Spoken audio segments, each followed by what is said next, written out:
Welcome back to the Pop Culture Discussion. I am your host Robert, and today we're looking back to last year with a tier list of every single movie that I watched in 2023. To explain how my tier ranking works, I have S for sensational, those movies that were literally perfect in my opinion, or they might have had a few little nitpicks, but they weren't enough to destroy any part of the experience for me. A is for almost perfect, those movies that just missed out on the S ranking. These movies are basically just as good, but the nitpicks I have in these are enough for me to take away some form of points to knock them down to the next ranking. B is for better than you'd think. These are movies I had fun with. They were a good time. There's nothing particularly fantastic about these movies, but I still had a great time watching them. C is for could have been better. These are the movies that I'm like, oh man, this really they should have changed a few things here and this would have been pretty decent, but they didn't, and it really pulled these movies down for me. D is for did this have to get made? I mean, come on, there is so much trash that just gets made every single year. And last of all, we have E for everything about this sucks. These are the movies that I just sat there and I just wanted to walk away from because they were so bad. If you want to see more detailed reviews on anything on this list, feel free to check out my Instagram, the Pop Culture Reviews. That's all in one word for written reviews on literally everything I'm going to be talking about today. Before I jump straight into my list, I just want to show these 20 movies here. These were the 20 movies that piqued my interest last year, but for some reason, I wasn't able to watch them. Because of one reason or another, they kind of dropped off my radar last year and they weren't really a focus for me, so they missed out. Without any further ado, let's get on with the ranking. Starting off the year, January 1st, I watched A Man Called Otto. It's a cute story, there's some fun, relatable little scenes in it, but at the same time, it's a pretty dark film, considering a lot of it has to do with suicide. And in great Tom Hanks fashion, I did have a cry at the end of this movie. It is a rollercoaster ride of emotions, but there's nothing really in this movie that makes it jump out for me. It's not one of Tom Hanks's best, but it's not one of his worst either. It is better than you'd think. On January 12th, I watched Megan. Now, the best part of this movie is Megan herself. She is absolutely trying to carry this entire film. Unfortunately, she's not in it enough to really do that. She shares the screen time basically equally with two other characters that are both super unlikable and really boring. When Megan isn't on screen, this movie is such a slog to get through. I feel like they're gonna try and turn this into a franchise. Hopefully moving forward, the next movies are better because this one wasn't great. Did it have to get made? Probably not. On February 16th, I watched Ant-Man and the Wasp: Quantumania. There is way too much CGI in this. Some of it is absolutely horrendous, but I like Paul Rudd. I think he's really great in this character. So when he's on screen, it's pretty great. The Kang stuff is actually pretty good. The side characters are kind of annoying though. I think this movie gets way too much hate, but at the same time, it's not really that great either. It could have been so much better. On February 23rd, I watched Cocaine Bear. There is some very decent kills and crazy gore in this. The bear is by far the best part in the movie. The human characters really vary. Some of them you can't stand and you just want them to be killed off. They feel like a waste of time on screen. Others have some fun chemistry. They are pretty funny as well. I enjoyed them. Whenever the bear's on screen, you're in for a great laugh or you're in for a super gory kill, or both at the same time even. This movie is better than you would think. March 9th, I watched 65. You've got Adam Driver with cool, fun, sci-fi, Star Wars kind of stuff, and then you set him on Earth with the dinosaurs. Sci-fi weapons versus dinosaurs. How did they not get that right? It's just so boring. There's a girl there as well. He has literally no chemistry with her. They try and make this father-daughter kind of relationship between them work. It doesn't, and then at the end, the action goes from forgettable to laughable. When the movie takes itself really seriously and you have this super campy action, right at the end, the tone is just a complete mess. This is an awesome concept, but did it have to get made? March 16th, I watched Shazam, Fury of the Gods. Now, I love the first Shazam. It's one of my favorite DC movies of all time. And then this movie came out, and it was kind of basically the same thing, but worse. And that's a real shame. I love Zachary Levi in the role. I think he's fantastic. His jokes land, his action is fun, but the villains were weak. Some of the CGI was really bad. The power levels of the characters was so inconsistent, and it could have been so much better. March 23rd was time for John Wick Chapter 4. They have released the same movie 4 times in a row now, and somehow they still managed to make these absolutely incredible. They get really creative with the set pieces here. They get creative with the weapons, the cinematography, the enemies that John Wick has to fight. We finally have some enemies that are basically his level of strength. In saying that though, he takes a hell of a lot of damage in this movie, and he's basically indestructible up until the last half an hour, which does take away a lot of the stakes in the film. It is way too long. It has no right to be as long as it is. Considering at the end of the day, these movies don't really have much of a plot going on. It is one of the best action movies of the year, but I got a few little nitpicks with it, so it is almost perfect for me. March 30th was Dungeons & Dragons Honor Among Thieves. It was way funnier than I thought. I loved all of the characters in it. They had fantastic chemistry. The action and the set pieces were incredible. All of the references to the D&D lore, you can tell the people who made this loved what they were doing. They were having a great time with it. The CGI was pretty solid considering how crazy the world building in this is. And there is a whole handful of scenes in this movie that have stuck in my head since I've watched it. I mean, yes, it is pretty silly here and there, but the movie's not really taking itself too seriously. This movie was almost perfect for me. April 5th was the Super Mario Bros. Movie. Now, I am not a Mario fan at all. I have played a few of the games, and I didn't really enjoy any of them. Going into this movie, I had really low expectations, I'm not gonna lie. Boy, was this a pleasant surprise. It was hilarious, it was animated really well, the action sequences were great. They wanted to make this, and they wanted to do it right, and it's honestly my biggest and most pleasant surprise of the year. Yes, it's still pretty silly, it's for kids, so there's definitely a few little cringy, dumb moments in it, but overall, I had so much more fun with this movie than I expected. And it was almost perfect. I can't believe I'm saying that. On April 6th, I watched Renfield. I had so much fun with the violence in this. The action sequences were just insane. And I love the portrayal of super strength in this. If you actually had super strength and you're hitting people as hard as you can, you would be ripping them to shreds. And that's exactly what this movie is. There's some really silly stuff in this movie, but the movie is a comedy, so it's not taking itself seriously at all. There were so many laugh out loud moments. Nicolas Cage's Dracula is just a fantastic idea anyway. You can tell he is having so much fun in this role. I feel like, if anything though, they didn't use him enough. I know the movie's called Renfield, so we're going to focus on his character more than Dracula. But yeah, for the first kind of half of the movie, Dracula's just kind of there. He's not really doing anything. And then the second half of the movie, he does a lot more. But besides from that, this movie is absolutely better than you'd think. April 6th, I watched The Pope's Exorcist. Russell Crowe is absolutely trying to carry this movie.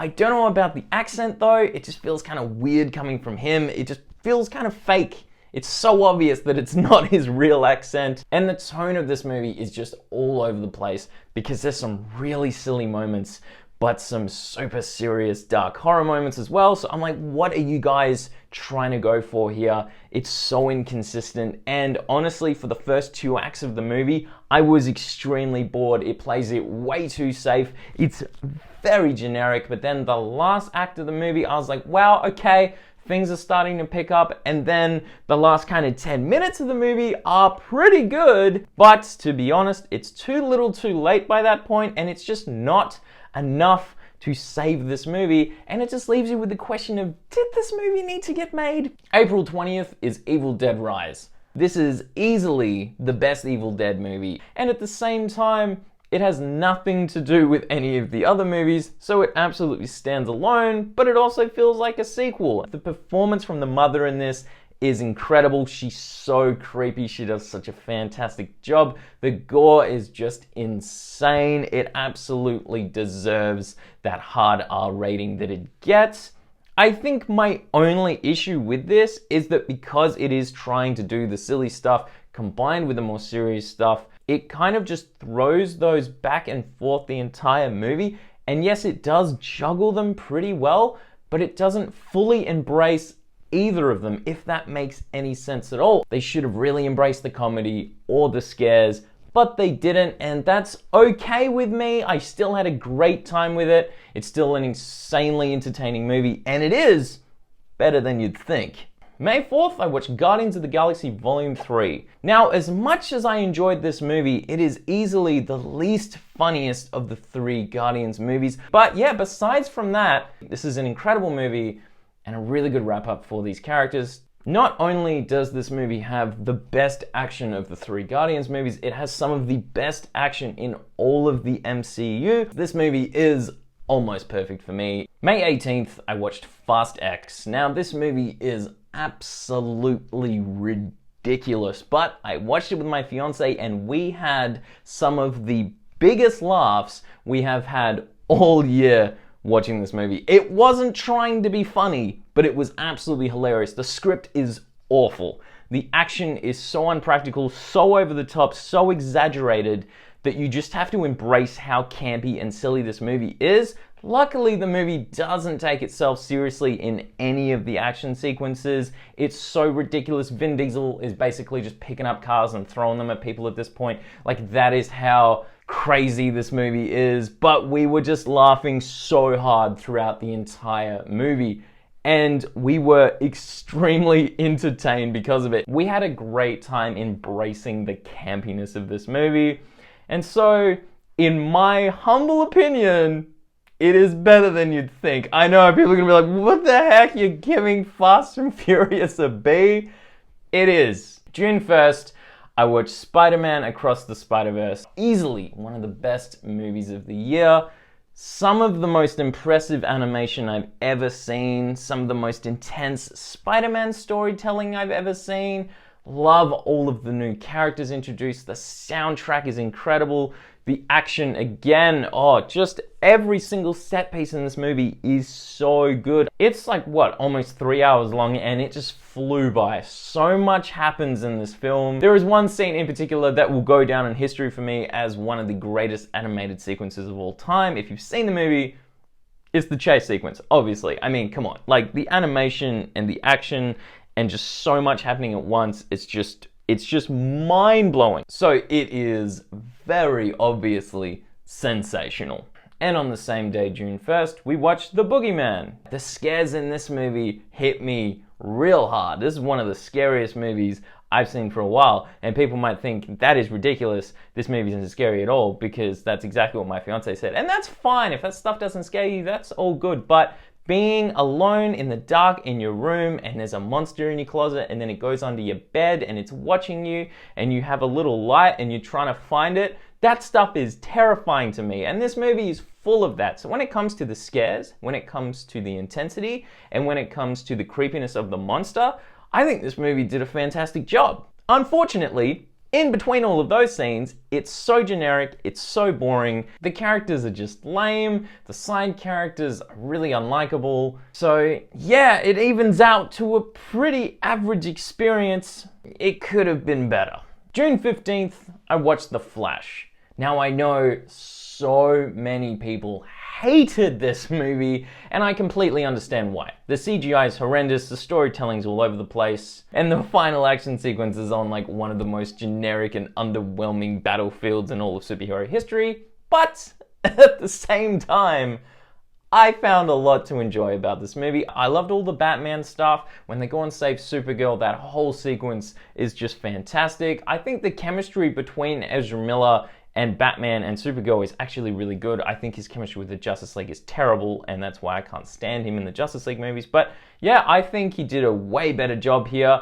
But yeah, I don't know, maybe my expectations were really low watching this, and so I was expecting like the worst movie, and I was pleasantly surprised. But yeah, at the same time, I understand everyone that hates this movie. So yeah, it could have been better. I know I'm giving it a C, guys, calm down, for all the people that are like, this is a D, this is an E, this is one of the worst. But yeah, like I said, I did have some fun with this. And on the same day, June 15th, we watched No Hard Feelings. Wow, a comedy in 2023. Are you serious? Where have these movies been? I mean, this is really good to see a comedy come back. And Jennifer Lawrence has some amazing chemistry with a kid in this movie. I don't know what his name is, but yeah, those two worked really well. They absolutely carried this movie. And although the concept of this movie is kind of cringy, I feel like the storytelling is actually kind of wholesome and kind of sweet. Although Jennifer Lawrence isn't a very likable character in this, she's a lot of fun to watch. And she has a sequence that will stick with me forever. If you've seen the movie, you know exactly what it is. It's so funny, and I can't believe they got away with something like that. I definitely had more fun with this movie than I thought, and it is better than you'd think. And the next day, June 16th, was time for Extraction 2. Extraction 1 is one of my favorite action movies of all time. I love everything about that movie. And Extraction 2, they were just grabbing Extraction 1, but they wanted to do bigger and they wanted to do better, and they did. This movie is an action masterpiece.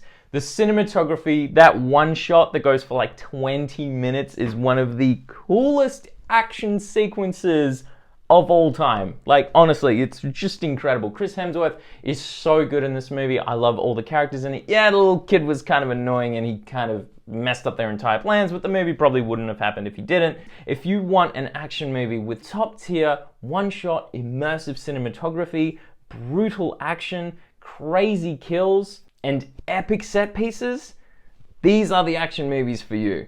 That's all this movie is.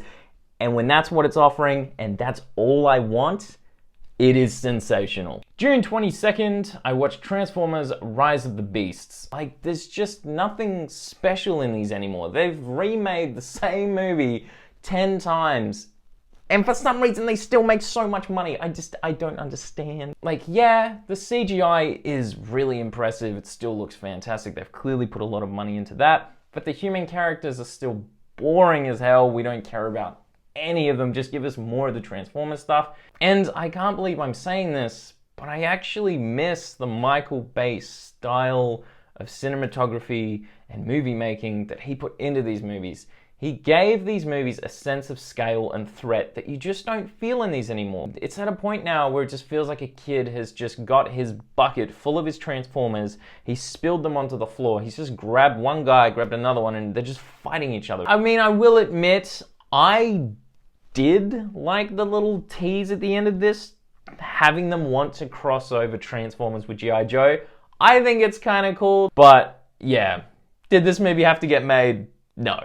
No, it didn't. June 28th was Indiana Jones and the Dial of Destiny. Now, as bad as the fourth movie was, at least it ended on a really happy note for Indy. He got married, he had a son, he had a family.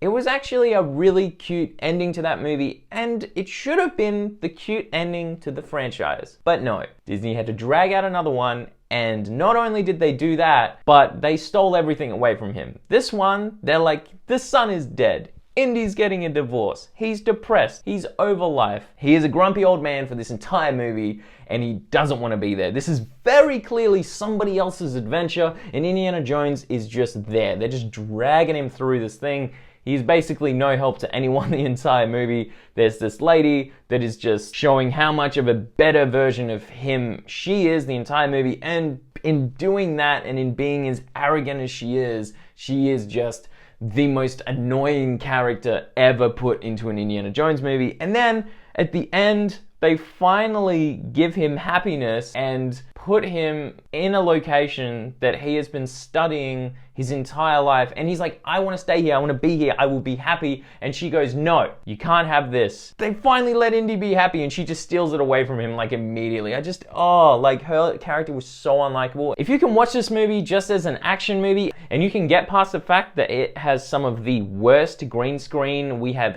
ever seen in a big budget movie. This movie has so much money pumped into it and it looks like absolute garbage. If you can get past that and just enjoy it for the exaggerated action it is and embrace the soundtrack, you might enjoy it as an action movie. Did this movie need to get made? No. No, it absolutely did not. On June 30th, I watched Nimona. The character is fantastic. She absolutely carries this movie. She has some great chemistry with the other main character in this, but she's clearly the best part of this movie. She's hilarious. Her mood swings are so funny. She's super dark, but she's super cute. And just all her transformations. The magic in this combined with the science fiction medieval world building is just fantastic. The animation feels really cheap though. I feel like they put barely any money into this movie, which is a real shame because there's a lot going on. So I feel like it needed a few extra bucks to just make it look a little bit better. And yeah, the villain you can see coming from a mile off. They try and do this big twist reveal and it's like, dude, we saw that coming like half an hour ago. That's completely fine. So the storytelling's a bit bland, but world building and character-wise, this is incredible. And I had so much fun with this movie. It is definitely better than you'd think. On July 8th, I watched Mission Impossible Dead Reckoning Part 1.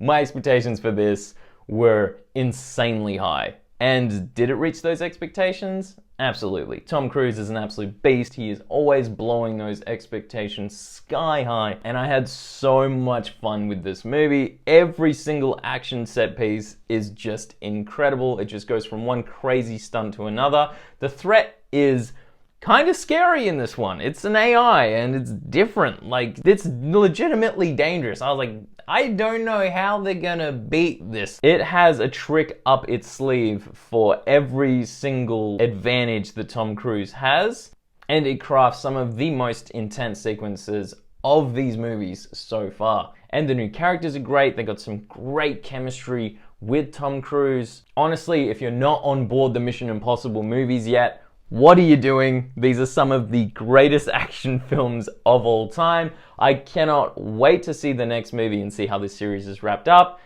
These movies are sensational.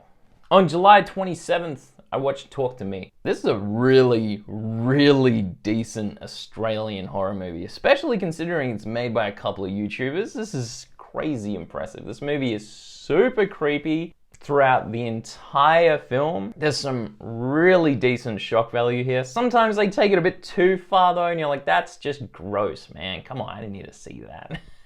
Considering it is mostly younger actors in this, they all do a really good job. I was very pleasantly surprised. And the ending is just fantastic. They honestly loop it back around really well. I feel like this movie was twice the length that it was, and they had to cut a whole heap of it out because there's characters in this that feel really important in the first half of the movie, and then in the second half, they're not even in the movie, and they never explain what happened to them. They just leave. And I feel like they were probably all killed off, and all of their death scenes were like cut out or just missing. So yeah, kind of weird that that happens. But at the same time, the movie that we did get was fantastic. And as a horror movie, one of the best of this year. It is absolutely better than you'd think. On July 27th, the same day, I watched Cesu. Like, it's very minimal plot. It's literally just this guy working his way through these Nazis, and he is like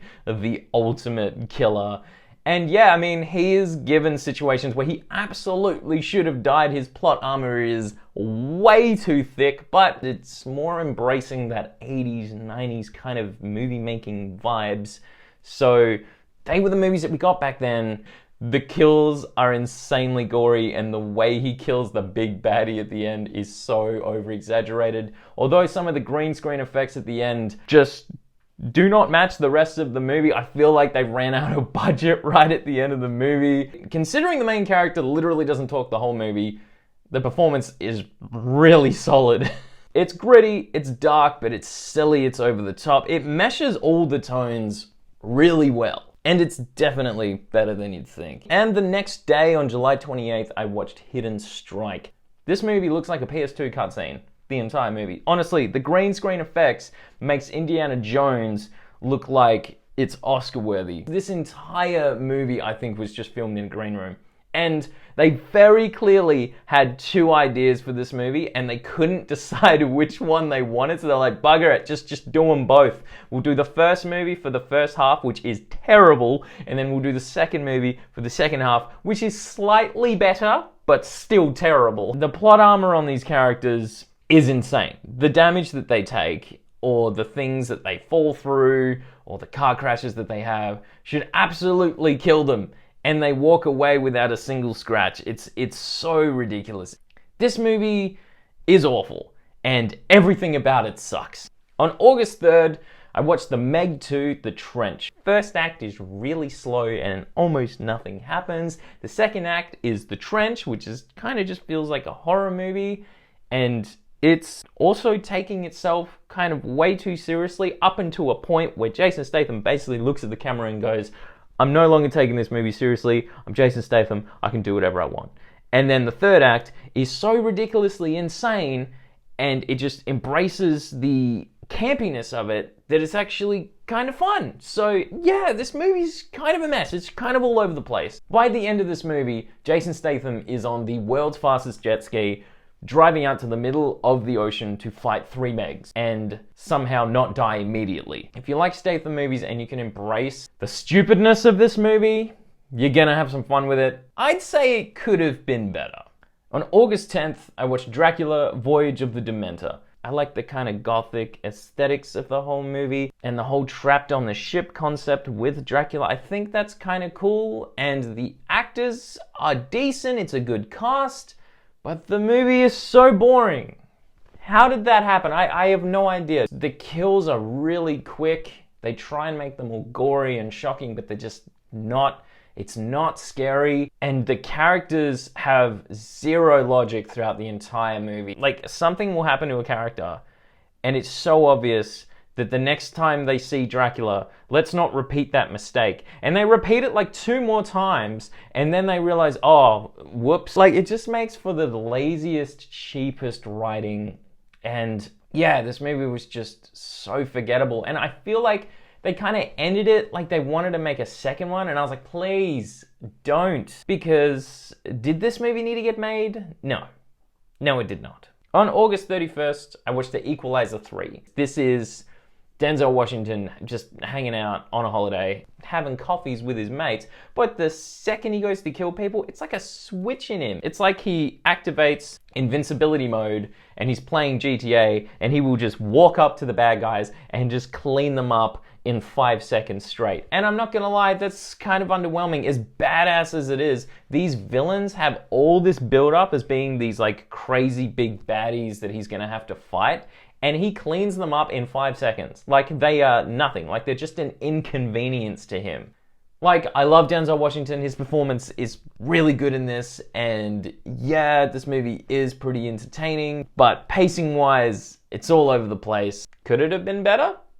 Yeah, it could have been better. On September 7th, I watched TMNT Mutant Mayhem. I really like this new take on the Turtles. Yes, they are the most Gen Z Turtles in existence, talking about who has the most riz and all of that jazz. I mean, I understood what they were talking about because I'm up to date with the meme culture, but the OG fans of the Turtles from like decades ago are gonna see this movie and probably hate it. And that's understandable. I like that the animation kind of feels like a budget Spiderverse. The cinematography, the fights, the way they switch between each of the turtles being a main character in each sequence was just really cool. And Ice Cube is hilarious. He is such a great villain in this. You can tell he is having an absolute blast.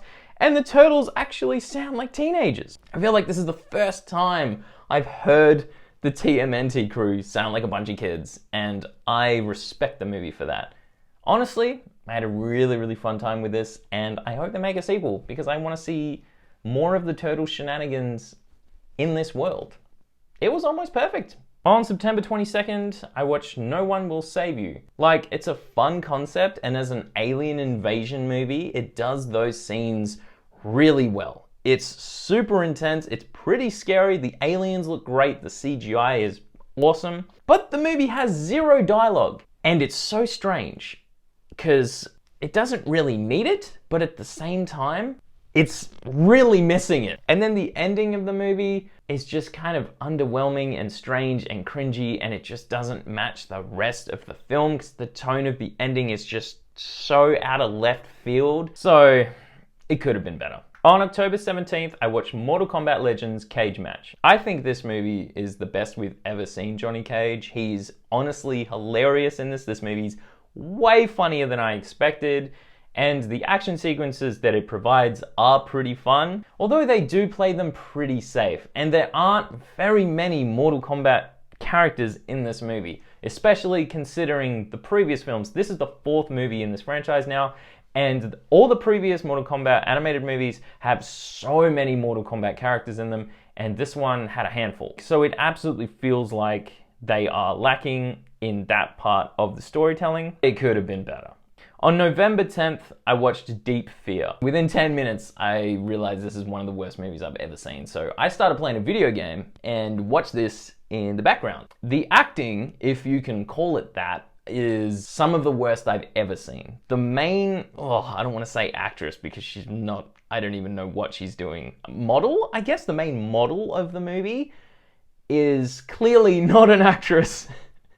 And she's just there to look pretty, but she's so plastic and fake looking that she's hard to look at. The CGI of the sharks is horrendous, the acting is awful, the green screen effects are so bad, the pacing's all over the place, the storytelling is terrible. This movie shouldn't exist. Not only is it a waste of time for the audience watching it, but it's a waste of time for everyone involved in making this movie. Everything about this movie sucks. And on December 15th, I watched Chicken Run, Dawn of the Nugget. It's the exact same plot as the first one, just with better graphics and more childish humor. So yeah, it's like they went, hey kids, you wanna watch Chicken Run? And the kids are like, no, that looks old. They're like, okay, here's Chicken Run, but it looks better and it's sillier, so it's more for you guys. Yeah, the animation is great. It's definitely better than the first movie. Some of the set pieces are really fun too, and the final sequence is actually really intense considering the rest of the movie has 0 stakes because the main characters are so indestructible and the villains are so clumsy throughout the entire movie. It's a bit of a mess, but at the same time, it's kind of funny. It could have been better. So that is all of the movies that I've seen in 2023, ranked in a tier list. Do you agree? Do you disagree? If you do or don't, that's cool, but let me know in the comments below, and absolutely let me know about those first 20 movies that I mentioned. Are any of them worth watching? Should I go back to them this year and just loop back around and give them a watch? Because I feel like a handful of them probably are. If you love tier lists, absolutely press that subscribe button because I got a handful more of these coming soon. If you agreed with what I had to say about most of these, slap that like button. Let me know that you enjoyed what you saw, and I will see you all in my next video.